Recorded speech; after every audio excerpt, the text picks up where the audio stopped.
RAB কিভাবে মানুষকে ধরে নিয়ে আসতো, কিভাবে গুম করতো, আয়নাঘরগুলো কোথায় ছিল, কিভাবে আয়নাঘরে মানুষকে টর্চার করা হতো, বিশেষ করে যেসব বন্দীদের ব্যাপারে কোনো তথ্য পাওয়া যাচ্ছিল না তারা কোথায় কিভাবে বন্দী ছিল, এই সমস্ত বিষয়ে তিনি তথ্য দিয়েছেন। তিনি আরও তথ্য দিয়েছেন সরকারের ভিতরে পুলিশ বাহিনীর স্ট্রাকচারের মধ্যে কিভাবে কমান্ড স্ট্রাকচারকে ভেঙে বিশেষ বিশেষ পুলিশ অফিসার দানবে পরিণত হয়েছিলেন এবং শেখ হাসিনা কীভাবে তাদের মাধ্যমে মানবতা বিরোধী অপরাধগুলো সংগঠন করেছেন। সুতরাং এত বেশি এভিডেন্স উনি দিয়েছেন যেটা সাধারণভাবে পাওয়া অসম্ভব ছিল। সেই কারণেই তার সাক্ষীকে এই মামলার জন্য অসম্ভব গুরুত্বপূর্ণ বিবেচনা করা হয়েছে এবং আইনজীবী হিসাবে আমরা যারা এটার গুরুত্ব বুঝি তা আমরা বুঝে শুনে এই সিদ্ধান্ত নিয়েছি।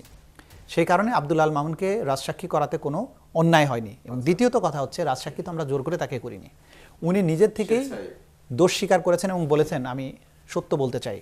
একজন মানুষ যখন নিজে দোষ স্বীকার করবে এবং বলবে যে আমি সত্য বলতে চাই, আদালতের সামনে দ্বিতীয় কোনো অপশন থাকে না তার বক্তব্য শোনা ছাড়া। এবং ওই বক্তব্য শুনে যদি আদালতের কাছে মনে হয় যে তিনি ট্রু এবং ফুল ডিসক্লোজার করেছেন, তাহলে তাকে রাজসাক্ষী হিসেবে গণ্য করার নির্দেশ দিতে পারবে। এটা প্রসিকিউশনের চাওয়ার বিষয় নয়, আমরা চাইনি, উনি নিজে চেয়েছেন এবং ওনার সাক্ষ্যের মাধ্যমে আদালত সন্তুষ্ট হয়েছেন যে তিনি যা কিছু বলেছেন সেগুলো ট্রু এবং ফুল ডিসক্লোজার, এটা এই মামলার জন্য গুরুত্বপূর্ণ বিষয়।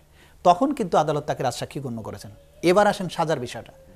রাজসাক্ষীর নিয়ম অনুযায়ী রাজসাক্ষীকে যখন আপনি অ্যাকসেপ্ট করবেন তখন কিন্তু তাকে ক্ষমা করে দেওয়ার কথা, পার্ডন অফ দি অ্যাপ্রুভার বলা হয়েছে। মানে এটা কি সাধারণ ক্ষমা, যেটা ক্ষমার মতো এই ক্ষমাটাই করার কথা। সেক্ষেত্রে ধরেন 5 বছরের যেটা সাজা হয়েছে সেটাও কিন্তু না দিলেও কিছু করার ছিল না, কারণ কিন্তু তিনি তো অর্ডারগুলো বাস্তবায়ন করেছেন, সহযোগিতা করেছেন। অবশ্যই রাজসাক্ষী মানে সেই ব্যক্তি যে অপরাধে সম্পৃক্ত থেকেছে, সে কারণেই তো তার একটা অথরিটি আছে। সে যদি সম্পৃক্ত না থাকতো তাহলে তো সে জানতো না যে কিভাবে অর্ডারগুলো এসছে। তিনি মাঝখানের এই কমান্ড স্ট্রাকচারের মাঝখানে দাঁড়িয়ে থাকা একজন ব্যক্তি, সে কারণে রাজসাক্ষী মানেই সে অপরাধের সম্পৃক্ত থেকে অপরাধের তথ্য উদ্ঘাটনে সাহায্য করেছে। এটা যারা ফৌজদারি আইন বিশেষজ্ঞ তাদের কাছে যদি আপনি কথা বলেন তারা প্রত্যেকেই বলবে এটা ছিল একটা অসাধারণ সিদ্ধান্ত এবং এই সিদ্ধান্তের মাধ্যমে ভবিষ্যতে শেখ হাসিনার মামলাগুলো নিয়ে কোনো প্রশ্ন তোলার সুযোগ থাকবে না। যেমন ভবিষ্যতে যদি কেউ বলে কল রেকর্ডে উনি যে টেলিফোনে নির্দেশ দিয়েছেন এটা এআই জেনারেটেড, এটা এরকম কোনো আসলে কথা বলে নাই, এখন কিন্তু সেই প্রশ্ন তোলার সুযোগ থাকবে না। কারণ হচ্ছে যাকে এই নির্দেশটা দেওয়া হয়েছিল তিনি বলেছেন হ্যাঁ আমাকে এই কথাগুলো বলা হয়েছে।